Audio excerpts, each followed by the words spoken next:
they're not being responsive. So, To expand a bit on the depleted uranium, the Army says, we're not dropping live fire or bombs on the area where the DU is. Well, the way they figured out where the DU is they went back to the old records and figured out where you probably fire them, and they found 4 small areas around the fringes of the impact area. So that's the only places they looked, is these small areas. They didn't look real hard in the big impact area to see if maybe they got it wrong about what they did 40 years ago, and maybe there's some DU there. And also the type of air testing they're doing, several experts are saying it's the wrong kind. And if there is a hazard, if live fire falling on these undiscovered rounds, if it's getting into the air, the testing will not detect that. And we did just get a decision from the Nuclear Regulatory Commission, because several people filed challenging the Army application for a license for this DU, challenging the air testing and their searches and so forth. But we were denied. They say we don't have standing. We live here, we breathe. To me, we have standing. I was a little encouraged that the Nuclear Regulatory Commission is now thinks perhaps there are more DU rounds than the Army was initially claiming, so they've kind of, are pushing the Army more on that. And they're talking about writing into the license that in case they accidentally drop something on these little suspected areas, they've got to do some air monitoring. So we made a bit of headway. We got some publicity, but the Army's got a long ways to go. Yeah, I was just going to touch on the publicity-wise. What, do the papers write about this? We got 3 front-page stories and 1 in the Advertiser, and hopefully there will be more coming out. So more people are becoming aware of what's going on. See if we can shine the light on what, I have a question. What is the local community involvement in this?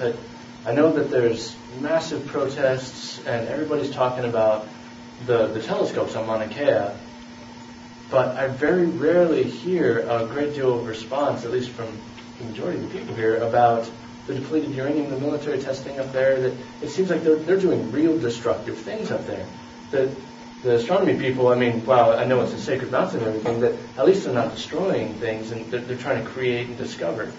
Where I really haven't heard nearly the amount of backlash against the military presence, which seems to be a much more disrespectful and devastating presence up there, which is kind of curious. They're basically shooting everything they have into this 100,000 acre impact area. They've been doing it for 40 years, and they never take anything out.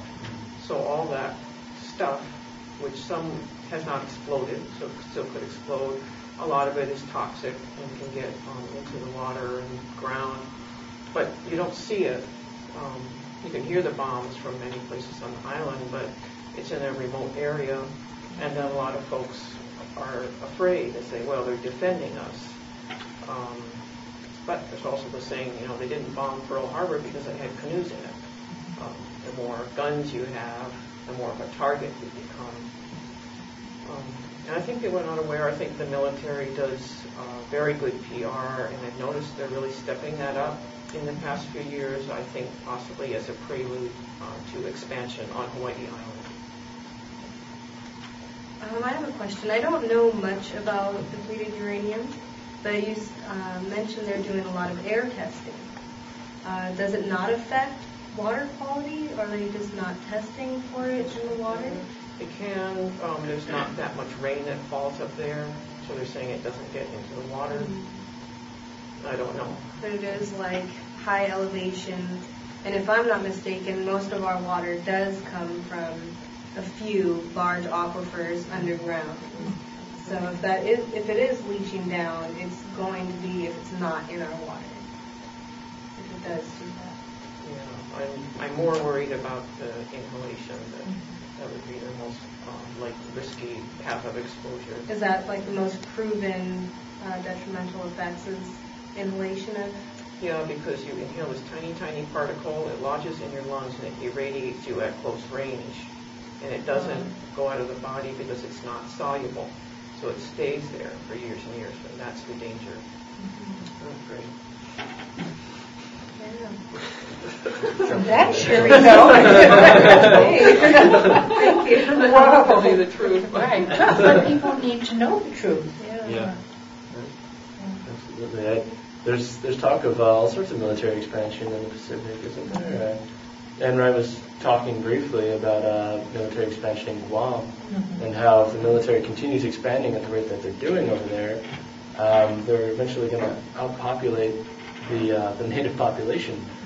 And also, she brought up the fact that we give no rights to these people. They're considered a part of the United States, but it's a territory of the United States. And I'm not exactly sure if they're considered citizens or how it works. I know they can travel back and forth from here because I have a friend that's from Guam, but they're not given voting rights. They're not really given any say on what the military does on their islands. And I just don't understand how they have the audacity to go in there and be so disrespectful to people. Look at what they do to us. They don't give us much of a say and we are part of the United States, and they are expanding, and as far as I know, we really don't have much of a say here either.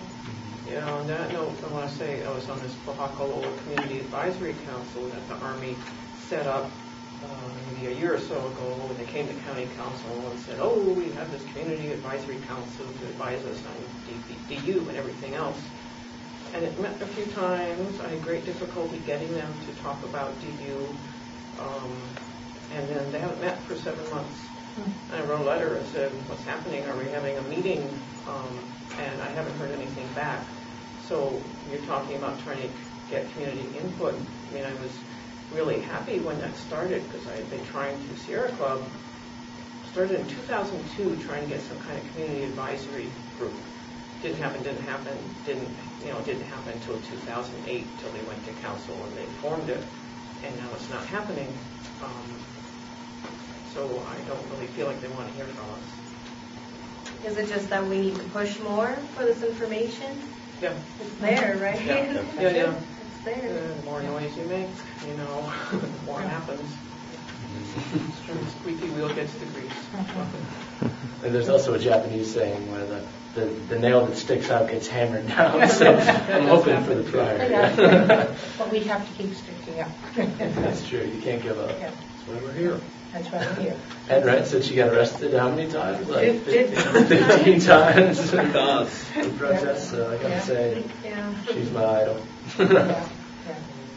I was also interested in what she was saying about the militarism that the United States did.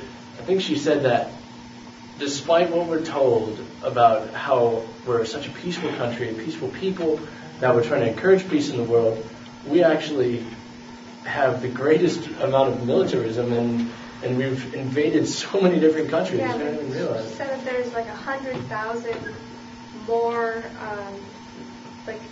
places or military bases than we have diplomats for the United States. And she did serve as one of those diplomats, and she knew that. And from that, she came back saying, no, we are not a peaceful nation. Like, for what she had to stand up for and what she had to say, she knew that we were not a peaceful nation. Question from you. And seeing how many weapons we sell to other countries, if you look in history, most of our enemies now have our weapons, have our training. That's bad. I mean, if you look at the history of American, that's a lot of money in it too, so